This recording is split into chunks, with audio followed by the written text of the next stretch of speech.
He traveled in the spirit realm. And he says he's watched civilizations rise and fall. You know how long it takes to watch a civilization rise and fall? We're all just an iteration of the actual universal consciousness. There's only one entity or one consciousness actually here. You and I sitting across this table talking to each other, we're just talking to ourselves. How? Because there's only one entity, there's only one consciousness. So we're all connected. We're all connected. Start with the emerald tablets, right? So there's two versions of the tablets. There's an emerald tablet of Thoth, which is a singular tablet located at Cambridge. And there's the emerald tablets, plural, of Thoth, and those are located in the Vatican archive in Rome. And both of these writings were authored directly by Thoth himself, Thoth. He's known as also Tahuti and Jehuti in Africa. To the ancient Cometians or the Kemetic people, which is ancient Egypt, he was known as Thoth. He ruled over the land of Kemet for 16,000 years, one man. It's a little longer than our presidential 4 years we got. That's a long time. Yeah, That's a pretty long time. Yeah. That's not according to me, that's according to their history. And so this guy, Thoth, he talked about being able to live immortality, achieve immortality through controlling his incarnations. And what he would do is he would go into something called the Halls of Amenti. Now, only the elite of the elites had these Halls of Amentis. His father, Ea Enki, had one, he had one, and Lil had one, and the seven masters also had these Halls of Amentis. And these Halls of Amentis were deep underground in some cases. The one he talked about was underneath the Great Pyramid. Now, I've been down this subterranean shaft, which goes down 65 meters. I think maybe less than 4,000 people have ever been down this shaft in history of Egypt. Since they started, letting people come to the pyramid. And then another 30 meters down beneath that. And there's more to go beneath even that. There's more? Oh, there's more. And you know what's down there? Oh, yeah. No, what's down there is you have chambers. They discovered them through a special type of a scan, a muon scan. They discovered these huge halls underground, underneath the Great Pyramid that extend out underneath Giza a mile. And all of them appear to be potentially empty. They won't tell us what was there or what wasn't there. But these Halls of Amenti that were written 36,000 years ago by Thoth, they actually exist right now today. So when you said they won't tell you what was there, is there what's going on there? In other words, they won't give us an idea if they went down there and found something and took it away, or is it still there? They won't give us that data, but they have confirmed the halls are actually there. What are they hiding, you think? It's known though. It is. Yeah. Some people know what's going on. Yeah, some people know. Yeah. So are you going to get to that? Zahi Hawass and many others. It's called the Halls of Amenti, where they have the rejuvenation chambers. Now, there's another area in Saqqara where they have another Halls of Amenti. They call it the Serapeum, and that's underground, and that is Enlil's or Enki's Halls of Amenti. I believe it's potentially Enki's Ptah in ancient Kemet, his Halls of Amenti. And these are gigantic, megalithic granite and diorite stone boxes that are in these halls these alcoves are so tight, the box barely fits in there. Now, to give you an idea of why this is important, because 1,000-ton diorite box or 1,000-ton crystal granite box has to be carved from a piece that's about almost 2/3 larger than what you carved it down to. So that means that, first of all, you couldn't roll a gigantic ball of granite down there because it can't fit. The second thing is you can't even fit it into the alcove or the hall. And the third thing is, so you can't carve it in there. So how did they get there? You can't even navigate them after you carve them outside and you can't get them. They're too big to navigate into those alcoves, which means they were manifested there or teleported there. When you analyze these halls, you realize that they look like the halls or segments of modules of a machine. And I took my Geiger counter with me, and I realized that these boxes are still radioactive. No shit. They have higher than background radiation. And to confirm this, the last time I took people on a tour of Egypt, we got the head of antiquities to allow us to go in a locked door that had been locked for 50 years down in the Serapeum Halls of Amenti. And when we opened that door, there was almost a 2,000-ton stone box there made of diorite, and it had a radiation symbol on it. What? Still radioactive right now. And what's the timeline on this right now? Wait, how many years ago? We're talking, listen, these things could be 30, 40,000 years old. This is way older than mainstream is saying 4,000 or 5,000. No, these things are tens of thousands of years old, and it's just mind-blowing. Yeah, so if we're not taught this, clearly, obviously, there's reasons why they would put the kibosh on this. Oh, yeah. And is this life extension? Life extension? Yeah, it's life extension. Thoth says he would put his body in these things, right? And he would put his body in there. He would create bodies. So we're talking about avatars. What is that? Okay, go on. He wouldn't steal a body. Now, this is something we can do right now in science. I can take a skin cell from you right now. In laboratory conditions, I can turn your skin cell into stem cells. Then I could take that culture of stem cells and I can grow them, and then I can create a synthetic embryo from your skin cell. Now I can take that synthetic embryo and I can grow it to a full-grown version of you, and then I can actually transfer your mind into that new body. That's what they were doing back then. If you can make me again, make me a few inches taller so I can get to that 6 foot mark like I've been talking about for years. So where does this all tie into? Because if we're creating synthetic this, that, new bodies, all that, where is death even a thing? It's not going to be soon. I mean, if you can live another 15 years to 20 years and you've got, unless the economic system changes, if you've got the right amount of capital, you can live to 200-300 years old. I don't want that. I don't want that's too long. What about back then? So what do you see in regards to any writings, whether in the tablets or just across your knowledge about, was there discussion about death in the afterlife as we know it? Because for what you're explaining with all this stuff, it seems completely different, which doesn't make sense when I'm saying this out loud. But what is the ancient literature, like what is said about death and beliefs of afterlife? And then I have more questions, but let's start there. Elites believed that they were immortals because they had overcome death through two methods. One, through the elixir of life, which was this concoction, a mixture of something they would drink to heal their wounds and organs, which was a mixture of colloidal silver and monoatomic gold water, and a third substance, which we don't specifically know exactly what it was. It was some type of a bush that grew in the bottom of a river. Oh my God. Yes. It's in the Epic of Gilgamesh, which is one of the greatest epics in the Sumerian tales that exist, and it's in the British Museum. And then the second thing is these halls of Amenti, where they would create these rejuvenation chambers where both would put a body in there to rejuvenate over the course of 100 years. And he said he would walk amongst men unlike a man. Then he'd come back when that body was worn out, transferring his mind or consciousness into a new body, which they're doing in 2045.com. That's through Ray Kurzweil, this project where they're creating avatars and trying to transfer human minds into new bodies. So that's crazy. So we're working on doing what happened back then. Now, in terms of let's look at the ancient Egyptians, for example. During the time of ancient Kemet, before it was called Egypt, these pharaohs, which were demigods, they were half human, half Anunnaki. Kingship was handed down to them to be the liaison between the Anunnaki and mankind after the Great Flood. Now, prior to the Great Flood, we have the Sumerian Kings list, which is located in the Ashmolean Museum in Oxford, England.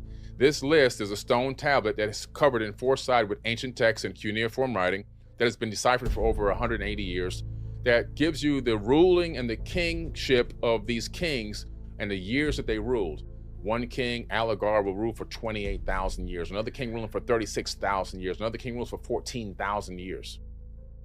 You said it again? 14,000. 8 kings ruled for over 241,000 years. Okay, so if they're living this long, and they're obviously intentionally living that long, but prior to that, they were dying. There was actual death. Well, no, these kings weren't dying. These are beings that had found a way to achieve a version of immortality. Right. Some of them could die because in these tales, in these epics, some are actually murdered and killed through battle and war. So they can normal death, like normal death, nothing crazy. Yeah, sometimes they can't bring them back. Okay. Sometimes they could bring you back, but sometimes they can't. And why did they want to stay alive so long? Like, were they avoiding something? They know something about if they die, they go somewhere? They just had achieved this high level of geneticism and genetics and DNA and telomere perseverance and all these different techniques to extend life. Kind of like what we're trying to do now. Same exact thing. We're only doing exactly what they were doing. So is there any evidence of what they thought would happen in an afterlife? Was there an afterlife? What did they believe? Well, the Egyptians, when you go from the Kemetics, so where I was going was the Kemetic people were taught about this life extension, and they were taught how to mummify. That was the original origins of mummification. They weren't taught to be mummified, that the kings would be mummified for the purpose of going into the afterlife and sailing on the solar boat. That became a mythology later on with dynastic era Egyptians. The reason why these kings would be buried in the Valley of the Kings with all their gold, all their money, their wives, their cats, right? I mean, the maids and everything else was because they believed they were going to come back and use that. If you were going to go on a solar boat and head into the afterworld, why would you kill everybody and have your money there? Because clearly, your money can't be used in the afterlife. It was because they were told by these beings who were their relatives that we preserve you. This is the technique to preserve your DNA, and we will clone you and we will bring you back and you will have access to your riches again.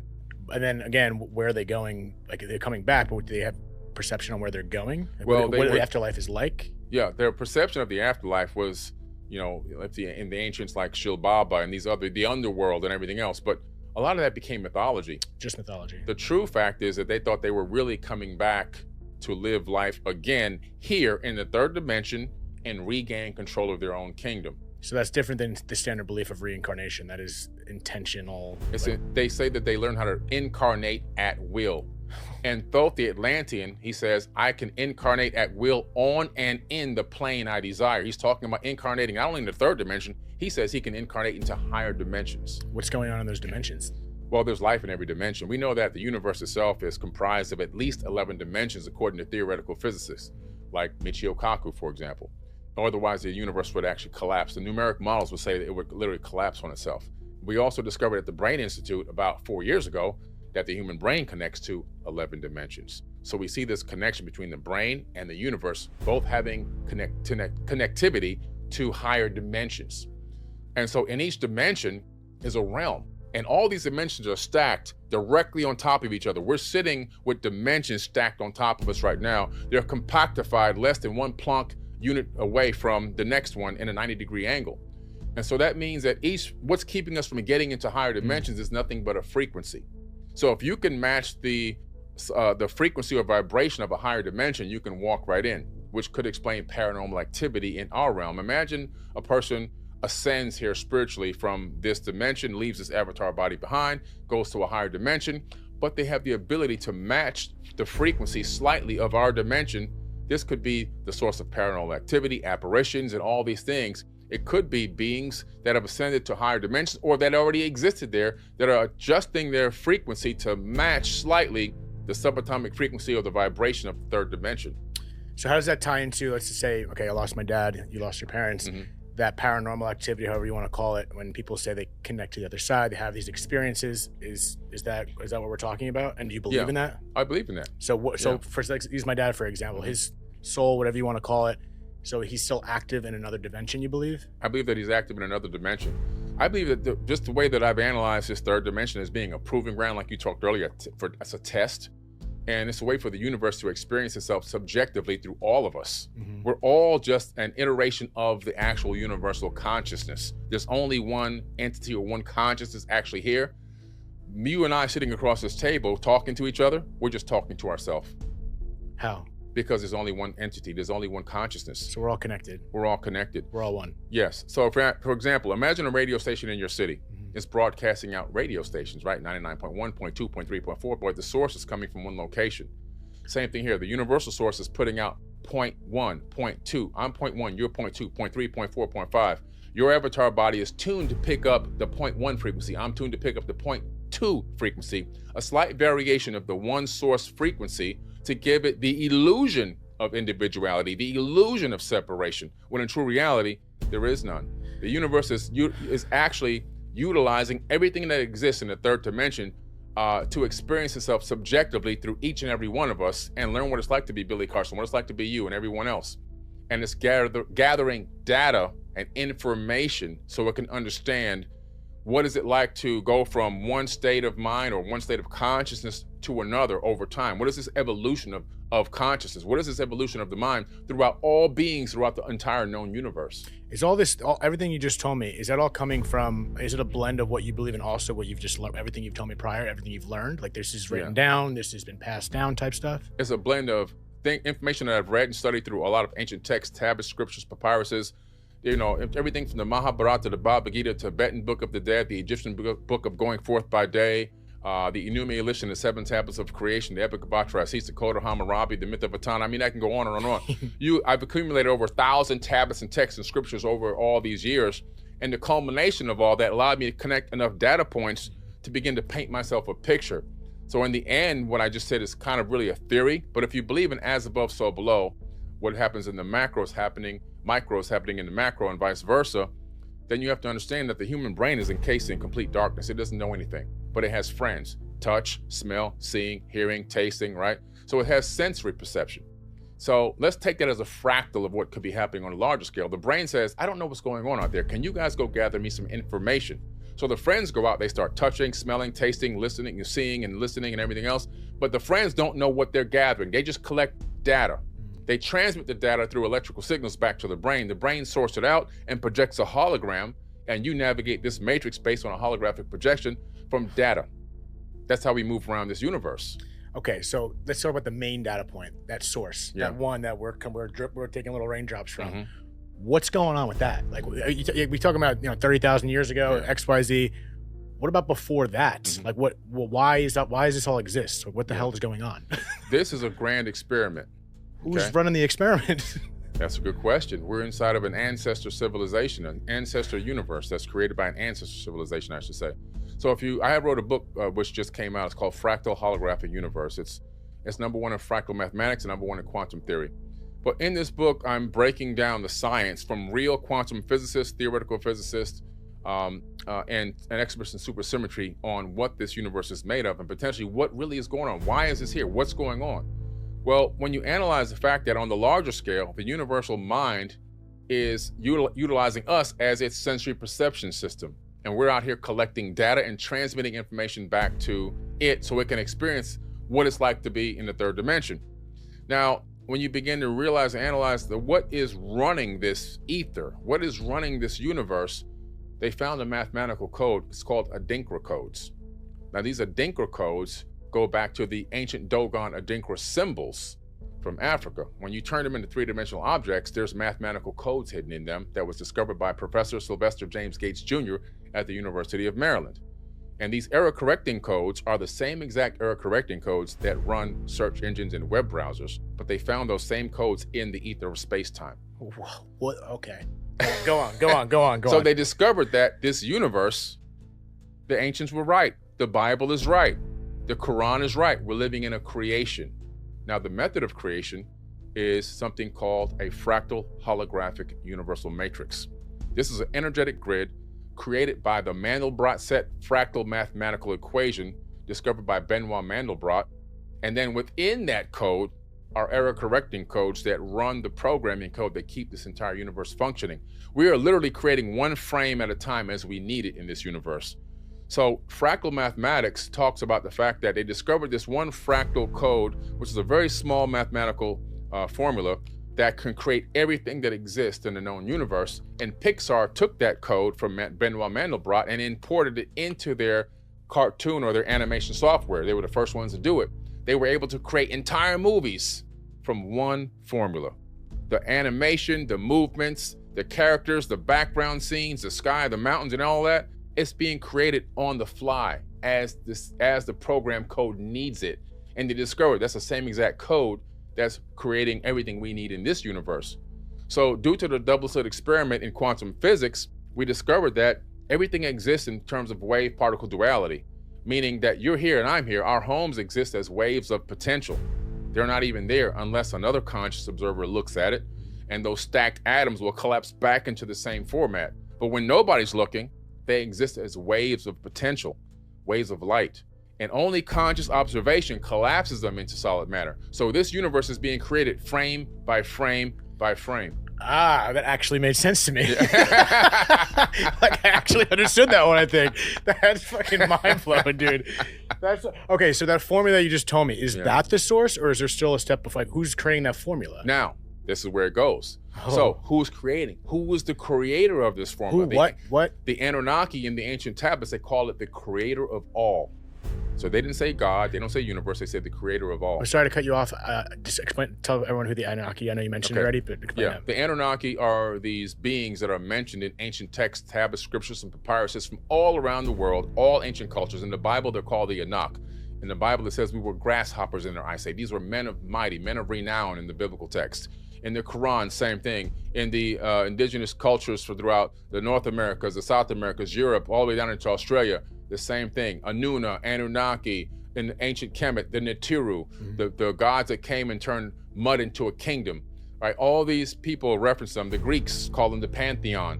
These are all the same beings, this group of beings that supposedly came from out of space to this planet and engaged mankind. In the book of Enoch, you discover their names and some of the things they did here. The first thing they did was Azazel taught human beings how to get metal ore out of the ground and smelt it and turn it into a sword that can cut somebody's head off. So it's not too good of a teaching then. Not ideal. But they engage it. They are the reason for the upturn in technological advancement in human civilization at such a rapid pace. The development of cities, canals, cleaning out the Tigris and Euphrates River to create irrigation. All of that came from these beings. It's all written about in the ancient Sumerian tablets. And that's where it all starts. From there, that's where you get the Quran, the information in the Quran, Bible, all that. It all trickles down. The biblical text is all copied from, in the Quran, it's all copied ancient texts from these ancient tablets, scriptures, papyruses. It's all copied. The Bible was written from 100 AD to 900 AD, long after the people were dead and gone. Yeah. And I apologize for cutting you off. I just wanted you to explain the Anunnaki, but now you're going back to the formula and then who wrote that. Right. You mentioned the Anunnaki at some point there. So we're talking about, listen, in these ancient texts, the Anunnaki say the creator of all. So who's the creator of all? They themselves, who are masquerading as gods on this planet to people, knew that they weren't the creator of all, but there was somebody above them that really created Kanye everything. West. Right? Right? So that's funny. So who is this? So in theoretical physicists and quantum physicists have been bumping this idea around, like, what is base reality? It appears that we're not living in base reality, and I cover this in my book.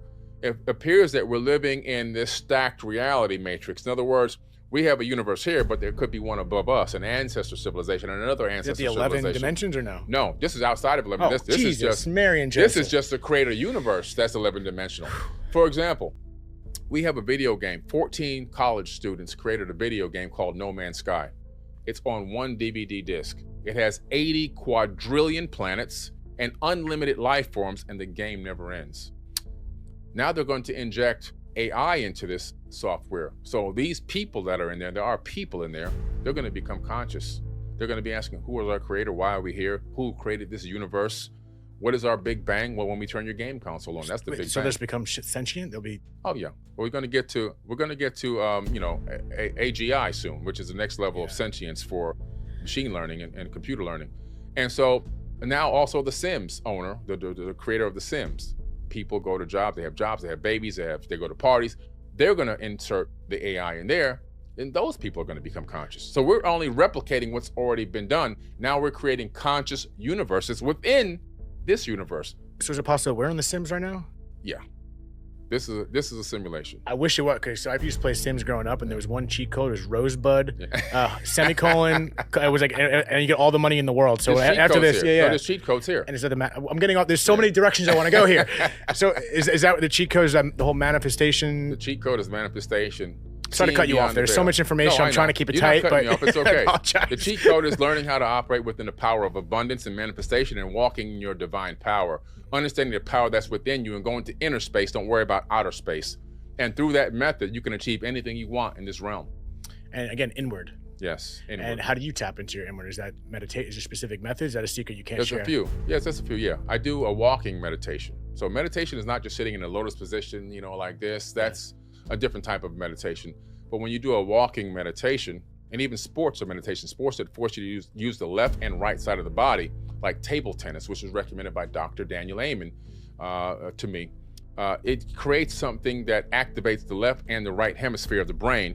And when you're doing that, plus also then hyper-focusing on something, you create this hyper-focus and you create this ability, this incredible ability for the brain to really sync up with the thing that you're trying to create or manifest or achieve. And it gives you this higher level of ability to get that thing. For example, I'm walking down the beach, I'm doing my walking meditation, activating left and right hemisphere.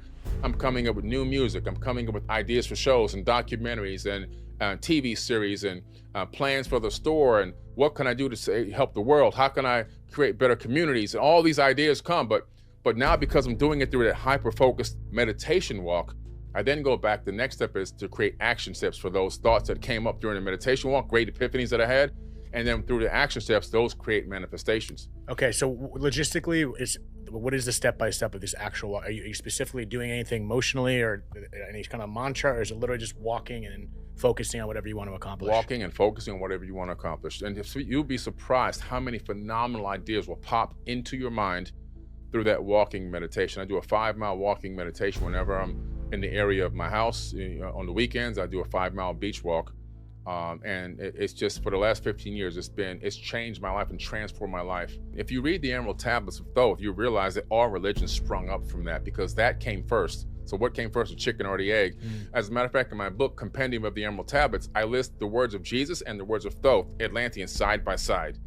And you go, oh my goodness, he's saying the same thing that Thoth says. Well, how is that possible? When you read the Gospel of the Holy 12, which was left out of the Bible, you discover that he actually went to Egypt to learn the Egyptian mysteries, which were taught by Thoth the Atlantean. So he learned this information from an ancient wisdom teacher, and then that's why he's regurgitating it in the New Testament of the biblical text. Yeah, I'm like halfway through it now. I started, like, my ADD that I haven't diagnosed myself with kicked in, and I started reading something else. I was reading a book called The Case for Christ, and they were talking about the 12 Gospels and why they didn't select all of them. It was based on, I guess, eyewitness testimony and what they displayed, but it still seemed kind of like, it was manipulative. And what I'm trying to say with that is, like, when people try to quote unquote debunk ancient texts like that, okay, it's been around for a long time, and there's been a lot of translations and a lot of hands it's kind of passed through. Do you leave any potential room for error in regards to the interpretation of the tablets or anything like that? Is there any potential for error in that and maybe mistranslation or anything like that? It's very hard to mistranslate the tablets because the tablets are being deciphered not by anybody who's got their own agenda. They're being translated by, right now, computers, for example. So you can go to the UCLA CDLI Online Cuneiform Digital Library, and you can grab a stone tablet and translate it right inside the system. Yeah, I was 10 minutes from there. I gotta go. I could just go. Yeah. Okay. And you can just read it. And so the reason is like, wait a minute. So this is what it says. This is well documented information. And then we found even older stone tablets that have the same information on them. In other words, people were trying to duplicate the tablet. They wanted to save it in stone so it could stand the test of time. Now, when you get into the parchment paper and the actual written and stuff, all of a sudden you see that they've copied these stories, but they put a little twist on them. So you'll see stories where they've been kind of remixed and made it into a lot of these religious books. And you realize that these religious books were written long after the people were long gone. There was nobody running behind Jesus saying, say that one more time, Jesus. I didn't quite get that last sentence. It just didn't happen like that. Yeah. You got to realize that the Bible was written after he was dead for thousands of years. So what's really going on here? It's mankind's way of trying to understand the past. And unfortunately, through the Council of Nicaea, kind of curating the text that went into the canonized version of the book, they gave us a little bit of truth and a little bit of remix in order to keep control of the population and have the ability to manipulate it into a way where they can still ensure things go on, like slavery that they had in there, right? The Bible is full of slavery, people enslaving each other. I mean, it's well documented. And different rules that they want to do, like keeping women down and oppressing women, that's all in there. All these things were put into place so they can keep their power, taking over certain lands. This is our land because God gave it to us and all that. Sounds like man. It doesn't sound like the creator of the universe is writing some of this stuff. Now, don't get me wrong. There's good information in the Bible, the Quran, and all of these other religious books. There's great information. Matter of fact, if you apply some of that stuff to your life, you can actually see a change in your life for the better. But you have to be able to discern what is godly and seeking the light and what is actually manipulation by man, because anything man touches is corrupted. 100 years ago, we were in horse, buggy, and carriages, right, using oil lamps. Now we can send remote control cars to Mars. We have Voyager 1 and 2 heading into interstellar space. We have the Huygens probe that did great surveys of Saturn and Saturn's rings, and the probe that landed on Titan, and all these incredible things, feats of technology we've been able to achieve, the Hubble and the WISE telescope and so forth and so on, right? So now we say, well, 100 years we did that. Imagine a civilization that's been around for 1 million years longer than us. Whoa, what can they do? So you look at these tablets, and some of these beings appear to have arrived here about 450,000 years ago. Imagine being able to travel that distance 500,000 years ago. Where would they be right now? So when you understand the how technology grows exponentially over time, like right now, I think Google just created a new quantum computer that's 270 million times faster than the previous one, which is only 2 years old. Imagine those leaps and bounds in technology that we're doing right now, and now take that to another civilization that's been around for 1 million years. All of a sudden, whatever they do is magic. They're gods. They can think something and it appears. They can manifest solid matter from thought. As a matter of fact, in the Emerald Tablets, Thoth talks about manifesting solid matter from photons and frequencies. And what just happened a couple of years ago in a laboratory in Europe, scientists got together and they actually, for the first time in history, manifested or created solid matter from photons and frequencies. Now what? What's next from that? Well, then you can have cities. You can build an entire city off of frequencies. You can manifest a city. You don't have to have people out there sweating, laboring, picking up one stone at a time. You can actually manifest an entire building. You can have self-healing buildings. So if something happens to a building and it gets damaged by weathering or by an impact, the building can just heal itself. So it's alive? It's in a Not way. consciously? In a way, it's alive. Well, everything is conscious. Everything. Because, well, through the double-slit experiment, we discovered that in quantum physics, that electrons and photons make conscious decisions to operate as waves or particles based on observation. That was like the looking around. Okay, that's what you said earlier. That's what I said. I Yeah. understood. Yeah. So that means that every atom has electrons, and that means every atom is conscious because the electrons are conscious. So we don't really create. Man doesn't make anything. Man only stacks atoms.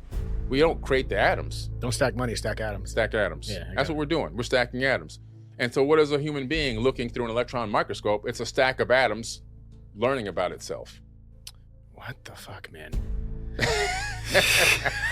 You're blowing. Like I knew this was gonna happen. I was walking in this room. I'm like, this is just gonna be awesome. And you're exceeding expectations. It's so cool to sit in front of you. This is wild. Okay, so what is gonna happen when we pass? What's gonna happen to us?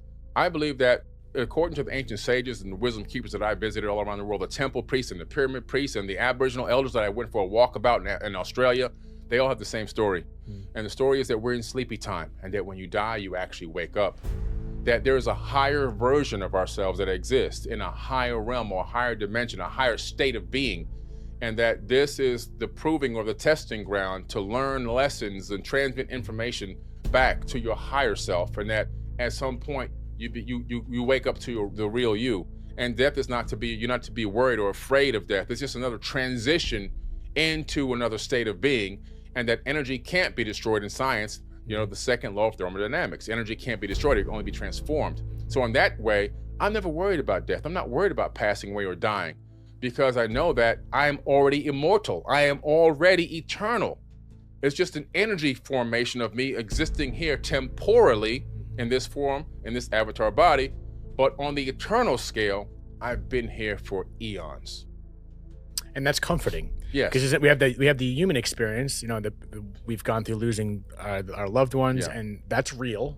I mean, I think yes, it's real. After what you've told me, I'm not sure what the fuck is real anymore. It's real because it's connected to real emotions. Right. So it's like, how do you connect that? Like, just the comprehension of it and the contemplating of like, if you believe in that, which, you know, I'm sure plenty of people don't. Everything you're saying, I'm into it. I believe in that. That resonates with me personally. It feels good to me, and I believe that. It's like connecting those two to get through that pain, because like the real human aspect, the human experience that is real, is it's hard. It's hard when you lose it. I get, okay. This week has been so beautiful. Outside of just meeting you, I'm having a family episode at the 9/11 memorial in a couple hours. I got 3 hours to like actually set up outside. It's gonna be really powerful. Wow. And then yesterday I had an episode. Okay, so I know you guys probably don't want to hear me talk, but I'm gonna go on for a second. I had an episode a month ago with, I spoke to a man that was dying and his wife. First person I ever got a chance to meet that knew he was dying. He ended up passing 2 weeks later before I released the episode. And then we talked on a computer screen with his wife, and they invited me to the memorial. I happened to be here for this episode today. Showed up yesterday, met his wife in person. It was like a beautiful experience. And the reason I'm bringing it up is because I saw the pain in her eyes. You know what I mean? It's like she just lost the love of her life. She knew she was going to lose him, and she's full of so much love, which is beautiful. But like, just the human pain of it. It's like, I wish I could just extinguish all the pain, but then I go backwards. I'm like, no, like that is part of what we've been discussing. That is the lesson. That is the experience we were supposed to have. And I feel like everything is in its place where it's supposed to be. And so it's like, I feel like if we look at it like that, and then fast forward into what you were saying, that we're just waking up. And again, it goes back to beliefs. And if you don't believe it, it's not going to resonate.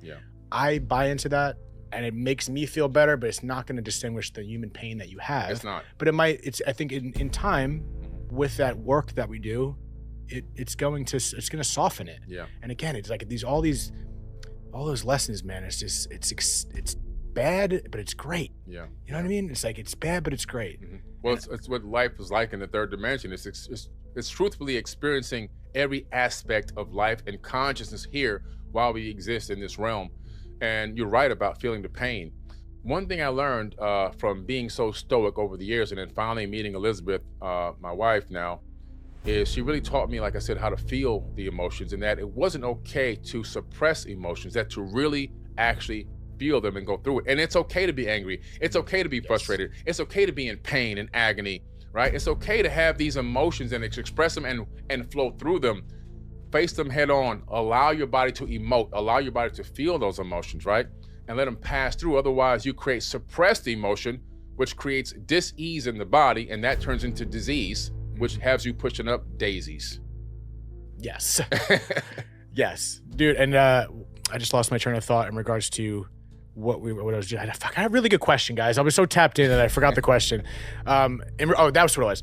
When you said we wake up and we're going to a higher self, what are we doing there? Are we playing checkers? Like, what is that? What is that life? Is it energy? Is it not physical? When I look at what's happening here, and I go again, as above, so below, I see that again, this is a proving ground, a testing ground. And I read some of the ancient texts, like Thoth talks about having the ability to transfer himself into this realm where he can actually be with the energy that exists as his loved ones. But he went there for a visit, and he chose to come back here because he said my work wasn't done yet. And so when you see that, it's like, wow, there seems to be this place, this euphoric place that does exist where the spirit or the soul can rest. But he even talks about the fact that even in other dimensions, there's more work to do. He said, many of the worlds I've traveled, many of the races of men on their worlds, he traveled in the spirit realm, and he says he's watched civilizations rise and fall.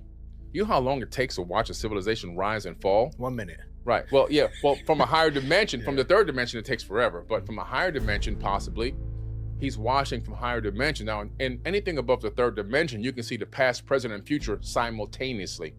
If you remember the movie Interstellar, he falls into a tesseract, a fourth dimensional hypercube, and he's watching his daughter in their house.